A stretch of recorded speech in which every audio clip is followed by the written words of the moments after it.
नमस्कार विद्यार्थी मित्रांनो, आज आपण स्टेअर अँड स्टेअरकेज या चॅप्टर बद्दल माहिती घेणार आहोत. जिना आणि जिन्याचे वेगवेगळे प्रकार या चॅप्टर मध्ये आपण अभ्यास करणार आहोत. तर प्रथम आपण स्टेअर आणि स्टेअरकेज म्हणजे काय पाहूया. A stair is a set of steps leading from one floor to other, provided to offer the means of ascent and descent between the various floors of building. Stair म्हणजे काय, तर एक समूह असतो पायऱ्यांचा आणि एका फ्लोअरवरून दुसऱ्या फ्लोअरमध्ये जाण्यासाठी किंवा खाली उतरण्यासाठी जो काही समूह असतो त्या समूहालाच स्टेअर म्हटलं जातं. आणि the room of building in which the stair is located is known as staircase. ज्या रूम मध्ये स्टेअर लोकेट केलेली असते, कन्स्ट्रक्ट केलेली असते, त्या रूमलाच स्टेअरकेज म्हटलं जातं. तर हे एक इमेज आहे. यामध्ये जे स्टेअरकेजचे वेगवेगळे पार्ट्स आहेत त्यामध्ये ट्रेड असेल, रायझर असेल, लँडिंग असेल, हँडरेड असेल, बलुस्टर असेल, newel post, waist slab, string, nosing, going, riser, scotia. आपण पुढे या संपूर्णपणे या टेक्निकल टर्मचा अभ्यास करणार आहोत. तर वन बाय वन आपण पुढे पाहूया. तर सम टेक्निकल टर्म्स आपण या ठिकाणी पाहतोय. जिन्यामध्ये कोणकोणत्या प्रकारचे टेक्निकल टर्म्स आहेत. तर आता प्रथम आपण ट्रेड म्हणजे काय हे पाहू. The upper horizontal of step upon which the foot is placed while ascending or descending. जिना आपण चढत असताना किंवा उतरत असताना ज्या भागावरती आपण पाय ठेवतो त्यालाच आपण ट्रेड म्हणतो. ट्रेड म्हणजे काय, तर जिन्यामध्ये आपण ज्या ठिकाणी पाय ठेवतो त्या भागाला आपण ट्रेड म्हणतो. तर रायझर म्हणजे काय, it is the vertical portion of step providing a support to the tread. तर दोन ट्रेडच्या मध्ये व्हर्टिकल डिस्टन्स जे असतं, दोन स्टेपच्या मध्ये व्हर्टिकल डिस्टन्स, त्याला राईज किंवा रायझर म्हटलं जातं. आणि हे रायझर्स आपण शक्यतो 15 सेंटीमीटर पासून ते 18 सेंटीमीटर पर्यंत असतात, म्हणजे 6 इंच पासून 7 इंचापर्यंत असतात. तर फ्लाईट आणि लँडिंग म्हणजे काय आता आपण पाहूया. This is an unbroken series of steps between landing. It's level platform at the top or bottom of a flight between the floors. Main reason for landing is provided some rest for the climber. तर जिन्याची एक सलग जे 8-10 steps असतात त्या पूर्णपणे स्टेपलाच संचालाच flight म्हटलं जातं. आणि त्या फ्लाईटच्या बॉटम आणि टॉपला एक लेवल सरफेस प्रोव्हाइड केलेली असते, प्लॅटफॉर्म तयार केलेली असतो रेस्टिंगसाठी, आराम मिळण्यासाठी. त्याला लँडिंग म्हटलं. तर राईज अँड गोईंग या ठिकाणी इमेज मध्ये दाखवलेलं आहे. गोईंग आणि राईज कशा पद्धतीनं कोणत्या भागाला म्हणायचं आहे. Vertical distance between two successive trade faces is called as going. It is the horizontal distance between two successive riser faces. तर अशा प्रकारे हे राईज अँड गोईंग आहे. स्कॉटिया म्हणजे काय पाहूया. It is a molding provided under the nosing to improve the elevation of step and to provide strength to the nosing. Nosing म्हणजे ट्रेडचा जो 1 इंच भाग बाहेर काढलेला असतो आणि त्याला मोल्डिंग केलेलं असतं, त्याला स्कॉटिया म्हटलं जातं. आणि यामुळं एक इलेव्हेशन पण चांगलं दिसतं आणि त्याचबरोबर एक स्ट्रेंथ, त्या मजबूतीपणा त्या स्टेपला येतोय नोझिंगमुळं. तर नोझिंग आणि soffit it is the projecting part of tread beyond the face of the riser. रायझरच्या बाहेर जो 1 इंच बाहेर काढलेला असतो पार्ट, तो हाफ मोल्ड किंवा फुल मोल्ड केलेला असतो, त्याला नोझिंग म्हटलं जातं. आणि सॉफिट जे आहे it is the underside of the stairs. या ठिकाणी सॉफिट दाखवलेला आहे बघा, नोझिंग आहे. Newel post is a vertical member which is placed at the end of flight to connect the end of string and handrail. तर सुरुवातीचा जो पोस्ट असतो जिथं आपण जिना चालू होतो व्हर्टिकल, आता आपण या ठिकाणी चित्रात दाखवलेला हा वुडनचा व्हर्टिकल मेंबर आहे, न्यूएल पोस्ट आहे. काही ठिकाणी स्टीलचे एस मध्ये असतात. तर न्यूएल पोस्ट एक व्हर्टिकल मेंबर आहे, तो फ्लाईटच्या सुरुवातीला प्रोव्हाइड केलेला असतो. Balusters, it is a vertical member of wood or metal supporting the handrail. हँडरेलला जे सपोर्ट करणारे मेंबर्स असतात ते बलूस्टर असतात. तर ते स्टीलचे असू शकतात, वुडन असू शकतात, एस स्टीलचे असू शकतात. Handrail, it is a rounded or molded wood or metal material following generally the counter of the nosing line and the fixed on the top of balusters. balusters top वरती अशा पद्धतीनं एक circular किंवा rectangular आकाराचा लाकडी किंवा लोखंडी किंवा स्टीलचा एक मेंबर असतो. त्या मेंबरलाच हँडरेल म्हणतात. हेडरूम कशाला म्हणायचं आहे? It is the maximum clear vertical distance between the trade and overhead structure.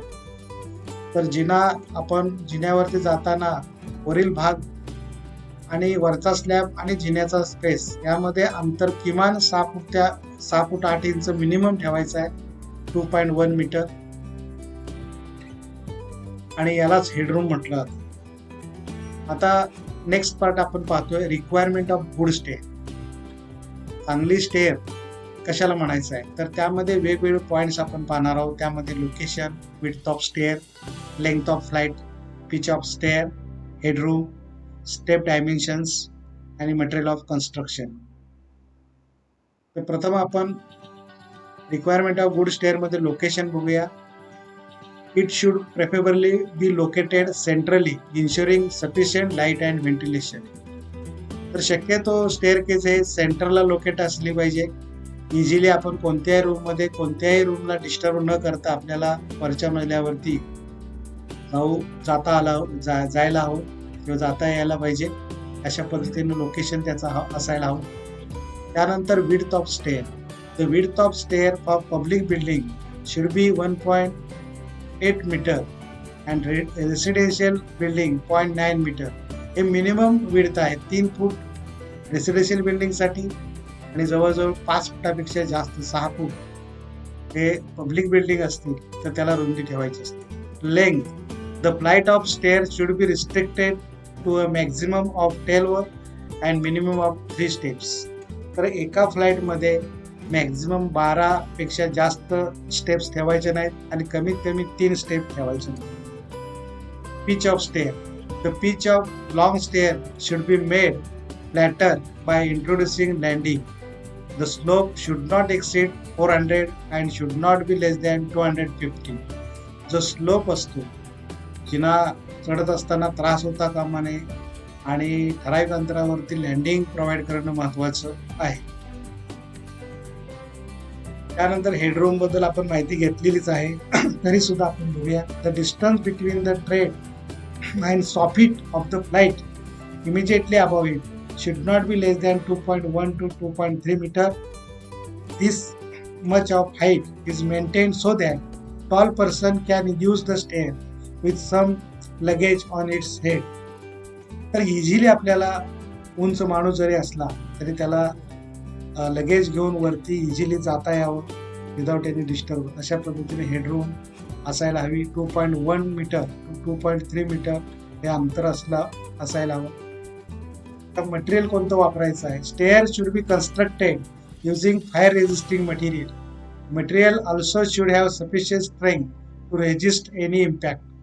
तर जे मटेरियल आपण वापरणार आहोत ते फायर रेजिस्टिंग मटेरियल असायला हवं आणि त्याला सफिशियंट ताकद, स्ट्रेंथ असायला हवी.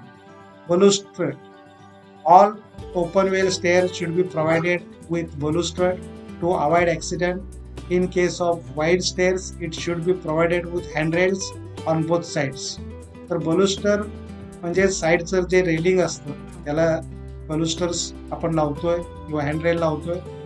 तर शक्यतो ऍक्सिडेंट होऊ नयेत म्हणून बलूस्टर लावणे आवश्यक आहे. Landing. The width of landing should not be less than of stair. स्टेअरकेसची जेवढी रुंदी असेल तेवढीच रुंदी लँडिंगची असायला. Winders. This should be avoided and if found necessary may be provided at lower end of the flight. तर वाइंडर्स म्हणजे काय, तर लँडिंगच्या ठिकाणी काही वेळेला स्टेप्स लावलेले असतात तिरक्या तिरक्या, त्याला वाइंडर्स म्हणतात. शक्यतो त्या अवॉइड करायच्या आहे. तर आता आपण टाइप्स ऑफ स्टेअर्स बद्दल माहिती घेणार आहोत.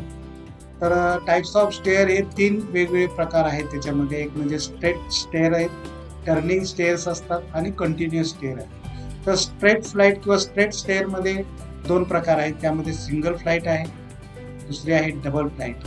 टर्निंगमध्ये क्वार्टर टर्न आहे, हाफ टर्न आहे, 3 क्वार्टर टर्न आहे आणि बायफ्रॅकेटेड स्टेअर. आणि कंटिन्युअसमध्ये सर्क्युलर, स्पायरल आणि हेलिकॉप्टर असे हे 3 प्रकारचे स्टेअर्स. आपण आता डिटेल याची माहिती पाहूया. तर प्रथम आपण स्ट्रेट फ्लाईटमध्ये स्टेअरमध्ये पाहूया. तर त्यामध्ये सिंगल फ्लाईट आहे आणि डबल फ्लाईट. तर सिंगल फ्लाईट ही अशा प्रकारे एकच फ्लाईट असते. त्याच्यामध्ये these are the stairs along which there is no change in direction on any flight. It is used where staircase hall is long and narrow. अशा ठिकाणी अशा प्रकारे ही स्ट्रेट फ्लाईट असते, एकच फ्लाईट असते आणि कुठलाही चेंज नसतो, डायरेक्शन नसते चेंज. अशा प्रकारची स्टेअर केस होऊ शकतो आपण. तर एक इमेज आहे स्ट्रेट स्टेअरची. अशा प्रकारे आपण स्ट्रेट स्टेअर प्रोव्हाइड करू शकतो. दुसरा आता आपण या ठिकाणी प्रकार बघणार आहोत. टर्निंग मध्ये क्वार्टर टर्न आणि हाफ टर्न और डॉग लेग, 3 क्वार्टर टर्न आणि बायफ्रॅकेट. तर क्वार्टर टर्न स्टेअर मध्ये अशा प्रकारे एल आकारामध्ये हा जिना असतो.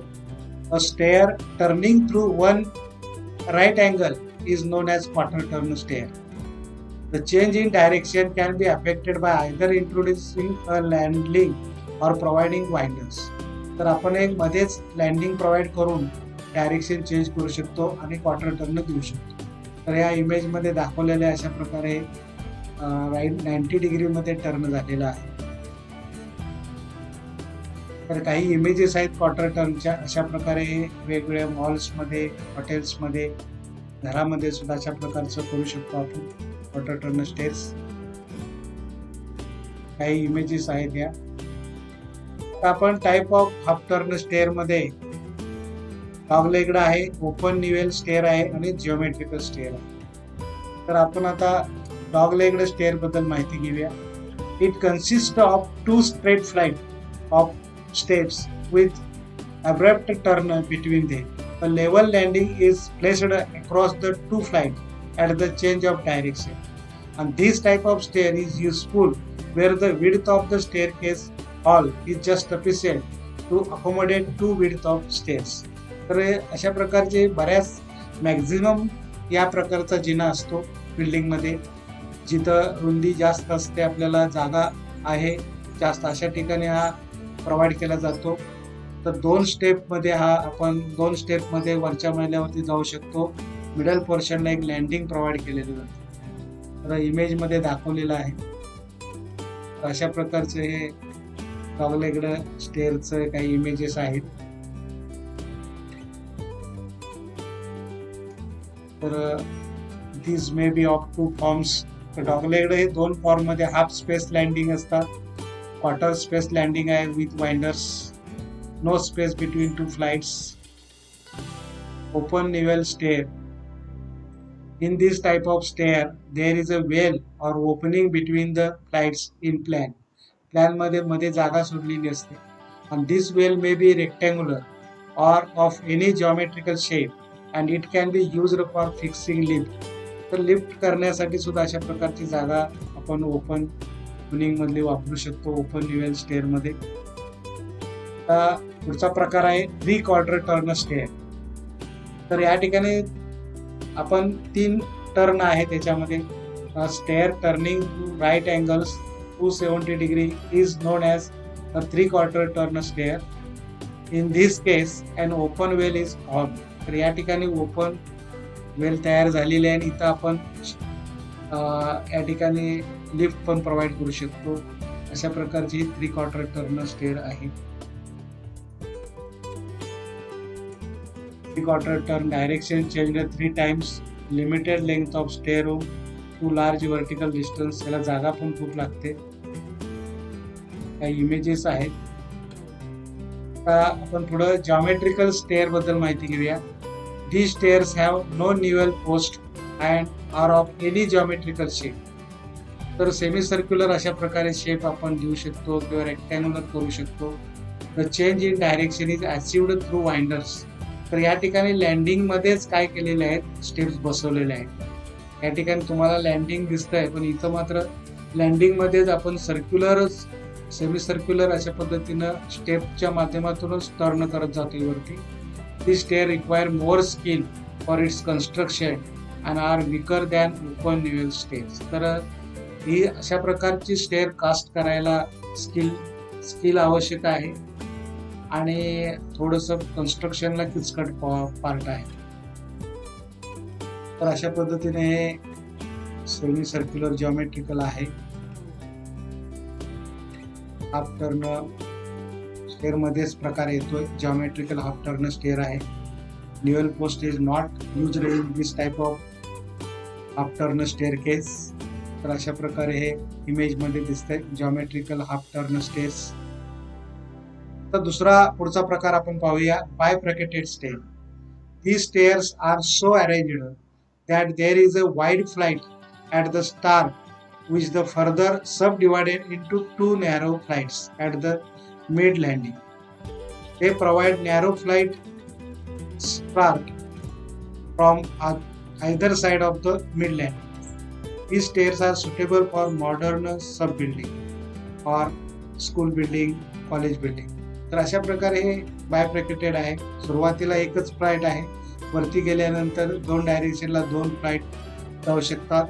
सुरुवातीची विड्थ जास्त आपण ठेवू शकतो आणि नंतरची त्याची विड्थ आपण कमी करू शकतो. तर अशा प्रकारे बायफ्रकेटेड स्टेअर आहे. काही इमेजेस आहेत. पब्लिक बिल्डिंग मध्ये winder flight at bottom, bifurcated narrow flights, one turning left and other right, एक डावीकडे एक उजवीकडे जाते. अशा प्रकारे काही इमेजेस आहेत बायफ्रकेटेड स्टेअरच्या. आता आपण बघणार आहोत कंटिन्युअस आणि सर्क्युलर अँड स्पायरल आणि हेलिकल. कंटिन्युअस स्टेअर मध्ये सर्क्युलर अँड स्पायरल किंवा हेलिकल असे हे प्रकार पडतात. आता आपण वन बाय वन पाहूया. तर circular and spiral stair, it is known as spiral stair. When viewed from top it appears to follow a circle with a single centre of curvature. तर आपण वरून पाहिलं तर अशा प्रकारे एक सर्क्युलर कर्वेचर दिसतो आपल्याला भाग. The spiral stairs are provided where space available is limited and traffic is low. These stairs can be constructed in RCC, steel or stone. तर अशा प्रकारे कमी जागेमध्ये आपल्याला स्टेअर, कमी जागा असते त्यावेळेला अशा प्रकारची स्टेअर आपण बसू शकतो. काही इमेजेस तुम्हाला दिसत आहेत या ठिकाणी. ही स्पायरल स्टेअर आहे. Space limitation, emergency stair with winder steps. पण हे अनकम्फर्टेबल आहे. खालून वरती जाण्याकरिता वरून खाली येताना आपल्याला थोडंसं त्रासदायक ठरू शकतं. अशा पद्धतीने हे हेलिकल स्टेअर आहे. Very complicated stair case design and construction made of RCC. अशा प्रकारचे हेलिकल स्टेअर करायला कन्स्ट्रक्शन थोडंसं किचकट आहे, कॉम्प्लिकेटेड आहे, पण आपण करू शकतो. RCC मध्ये करू शकतो. अशा प्रकारे एक सेमी सर्क्युलर स्टेअर केस आहे. आता आपण डिझाईन डायमेन्शन बद्दल थोडीशी माहिती घेऊया.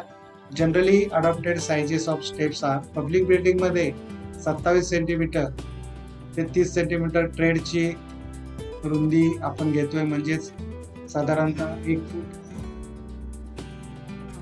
ट्रेडचं असतं. रेसिडेन्शियल बिल्डिंग मध्ये आपण 25 सेंटीमीटर ट्रेडची रुंदी म्हणजे 10 इंच आणि पब्लिक बिल्डिंग मध्ये रायझर हा 15 सेंटीमीटर 6 इंच ते 6 इंचच मिनिमम असतो. रेसिडेन्शियल मध्ये तो 6 ते 7 इंच करू शकतो. स्टँडर्ड साइजेस ऑफ स्टेप्स आहेत. रायझर हा 6 इंचचा पाहिजे आणि ट्रेड हा 300 mm म्हणजे 30 सेंटीमीटर म्हणजेच 1 फूट 12 इंच अशा पद्धतीनं असायला हवं.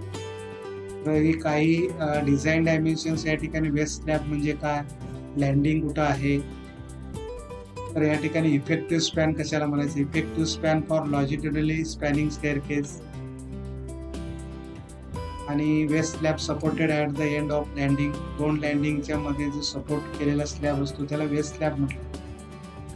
तर अशा प्रकारे एक इमेजेस आहेत. तर आजच्या व्हिडिओमध्ये इतकंच. थँक्यू. धन्यवाद.